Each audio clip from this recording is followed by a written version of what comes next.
Hi, my name is Jasmine. I'm the Green Savings Associate here at Community Services Unlimited. Our Green Savings program helps residents of South Central LA identify LA DWP rebates, discounts, and programs that reduce the amount of electricity and water we use in our homes. It helps us protect the environment and helps us save money at the same time. Joining me today, I have Taylor Lindsay. She is the creator and owner of The Plant Plug, which is a community-centered urban gardening business here in South Central. She uses her platform to share a lot of information about actions we can take in our everyday to protect the planet, including talking about what it's like to own an electric vehicle. I wanted to ask you a few questions and just if you could give us some responses. The first one being how long have you been driving an electric car? And do you have an electric or hybrid? And what has your experience been like the day-to-day experience? It's been interesting. I started driving an electric vehicle in 2014. So I have had 2 electric vehicles in my past, and my day-to-day has been interesting. So when driving and being mostly on the street, getting back and forth, my commute, I map out my commutes now. Just so I can consider the mileage, because I have a very short range mileage. So I want people to know that when considering buying a vehicle, just give a little thought to what your commute's like day to day. I'm a lot more mindful about my impact on the environment, and also just really the amount of time I spend on the road. And I just really value my trips now and my transportation process. I love it. Yeah, and you go really, really fast. Yeah. The takeoff is so cool on EVs. I wanted to ask you about what do you mean when you say that you love your time on the road and you value your time on the road? So yeah, it's a blessing to be able to get anywhere back and forth safely, right? I'm the type of person that likes to just, multitask, but also get things just accomplished in one go. So when I'm on the road, I'm thinking about, I'm saving money. I'm helping with the environment. Also, I'm also more cautious of cyclists, being that I was a pedestrian as long as I was. And also, when you're in an electric vehicle, people can't hear you coming. So I am I'm privy to making sure that there's a distance between me and, say, a cyclist or somebody that's about to cross the street. And also, it just makes me more mindful. Like it's a 360 mindfulness that comes with it, as far as what I'm contributing, what I'm taking, and what I'm giving back. So I just really appreciate my time on the road now, just having that full engagement as a driver, which I didn't have when I was using other vehicles. So I also wanted to ask you, why do you feel it's important to talk about EV ownership, especially for our community here in South Central? I think it's super important to talk about it because not only with the plant plug am I in the results business, but I'm also in the business of convincing people to do things that they don't necessarily want to do.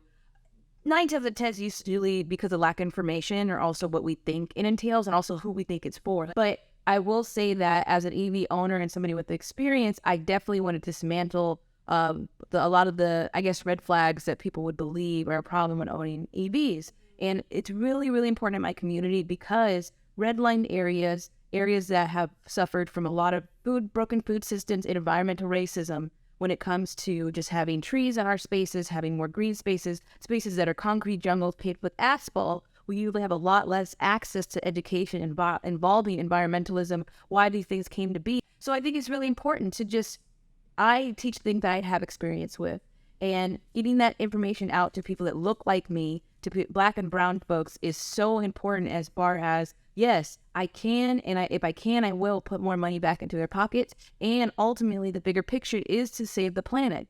And so I also wanted to ask you, based on your experiences driving an EV, what are some of the barriers that you've seen for our community in South Central? Particularly the barrier is when it comes to the mapping of this area is there's not a lot of chargers, and just like payphones, they were being destroyed. Another thing that I ran into was just not seeing other people drive these cars.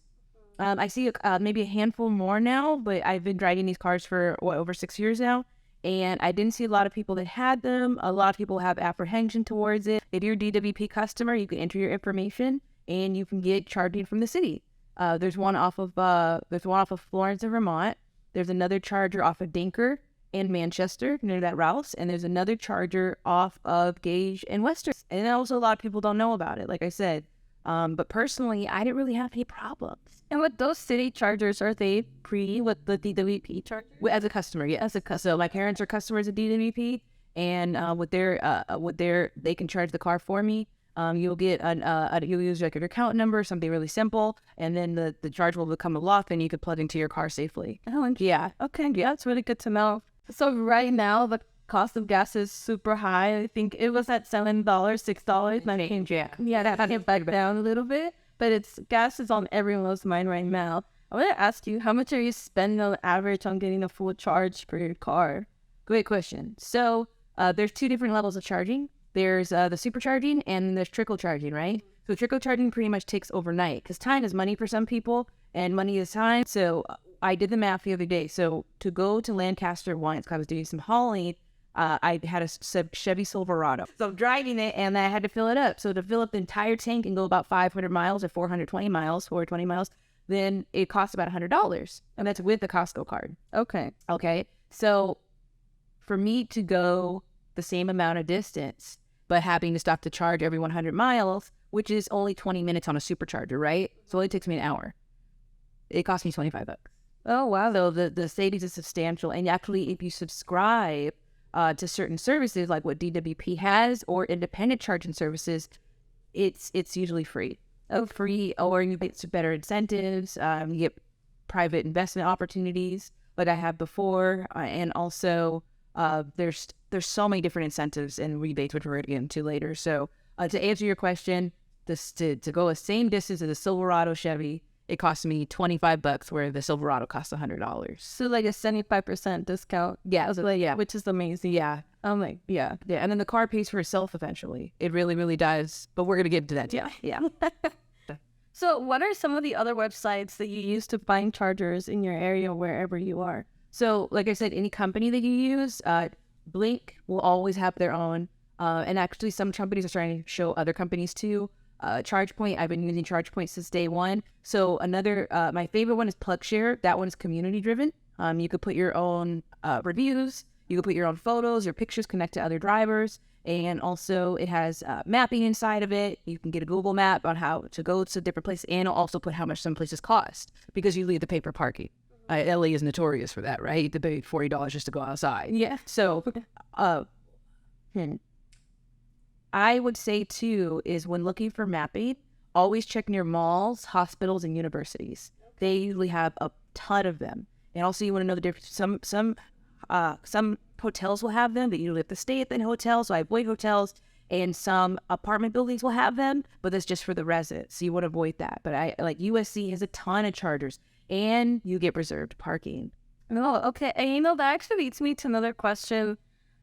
What would you recommend for someone who may not feel comfortable using the apps or using their phone? What would you recommend for them to do to find a charger without like the use of technology? So people that don't really have access to those things or don't really want to navigate another app, you can actually, like I said, pinpoint these areas. There should be more mapping online, but if there's not mapping online, I highly suggest having a trickle charger. It's supposed to come with your vehicle. All you need is a grounded 3-prong outlet. Okay. So your vehicle actually charges the way a cell phone would. It only takes enough energy for it, and then it'll stop charging. But you do not want to use an extension cord to charge your car, because actually that can be a fire hazard. You want to plug directly into a grounded outlet with 3 prongs. So that way they could charge overnight. Now, say if you're in an apartment building where you're in a shared space and somebody blocked you in and like you have to rearrange the cars, you're not able to do that. What I would say too is like you definitely want to check out malls. They usually have them for free. I know grocery stores are offering them for free. The Amazon Fresh over here offers them for free. La Brea and Manchester Vaughn's also offers them for free. And you're going to start seeing more. Like I said, LADWP did an amazing job putting a ton more chargers all over LA. And also you'll see them. There's actually another one I forgot at that Bank of America in Slauson, Vermont. Oh, Yeah, that one right there too. And so those are usually right there, like a telephone pole or electric pole, and you'll see them there too. And the city does put signs around that says EV charging. Okay. And also a lot of models, because I have my earliest EV vehicle was 2013. It has it programmed already in the car where the other chargers are, and it could direct you. Yeah. Oh, it has the car itself. Yeah, and the GPS. Yeah, it already had it memorized. That's really cool, actually. Oh, Yeah, and I really appreciate that because that's definitely something that we think a lot about. Is like with that, if we don't have access to the phone or don't feel comfortable using the phone, like how do we, how do we make it more accessible for everyone? How do we find it? Yeah. Yeah. Can you tell us a little bit more about that? In addition to the LADWP rebates, what other rebates and programs exist for people to take advantage of? So with any rebate program, you always want to check the list. As for mentioned with the LAWP, there are a ton of different rebates that I knew about earlier. One being that California does and can provide a tax incentive with filing your taxes that you bought a car. Now, buying it, not leasing it. I just want to be clear about that. You'll get a lot more benefits for buying a used vehicle too. Another thing is that when you're using an in-home charger, this is not the cord that comes with your car. An in-home charger would be provided like something like Blink, even Tesla has them, and also ChargePoint has them. During Earth Month, that's going to be the best month for you to get a lot of these rebates because these chargers tend to be about $400 a piece, but you can get a full rebate about anywhere from 75 to 100%. You always want to check with the provider.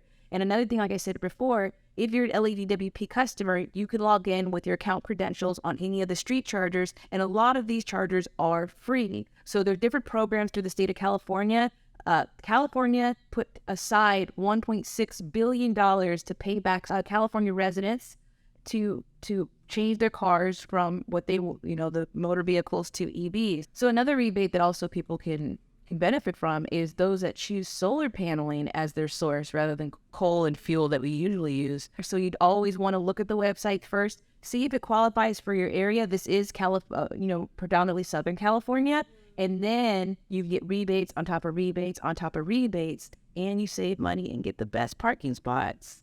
Like, those all sound so amazing. And like, if you add those, you can combine those rebates and tax credits with the rebates from LADWP. And so you're just stacking and stacking rebates. And so you can really save up to like maybe $5,000, maybe more, depending on your individual situation. But these are just resources that we want you all to take advantage of. And we also, for signing up for any LADWP program with us, you get 4 free weeks a month worth of free organic produce for you. And so take advantage. We want to give you all the resources we have. Also, there is one for removing your lawns and replacing with a drought tolerant space. I love that, especially with the gardening. And then also there's another one for refrigerators that you guys do as well. They help you with the application process, give you free food, and you get to be cool and drive an electric vehicle wherever you go. It's really important, though, that people know that if you're just commuting from work and coming back home, this will change everything as far as saving money, helping out the environment, and also the air that we breathe, which is really, really important. And just sign up and take advantage of these programs. These programs are around when I first got my car, but I really wish I knew about them. Yeah, well, thank you. And thank you so much for joining us today. I love having you. And thank you for joining us. Thank you, guys.